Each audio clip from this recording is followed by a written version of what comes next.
so you can find it. Yeah, just a zip tie holding it.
Yay, this is the guy right here.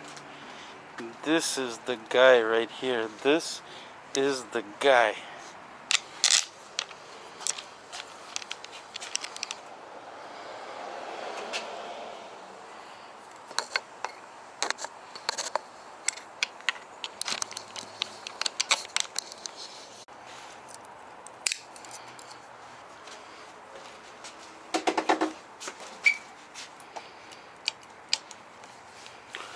So what these are for, and why it's very important to have them, you see I have them on this bike, and even on that bike.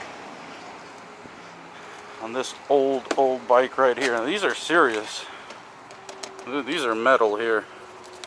Aluminum. So that'll protect it good. What this is going to do is when the bike falls, if you're riding on the street and the bike falls, it's not going to catch on this. Because usually if it falls and it catches on this, like the street catches on this, it'll like bend the bars and rip stuff out. What this does, it just helps it kind of slide along and not grab, so there's no jerking, braking motions. So it's a really good thing to have if you plan on falling on the street. If you don't plan on falling on the street, if you're a good rider, you don't need those.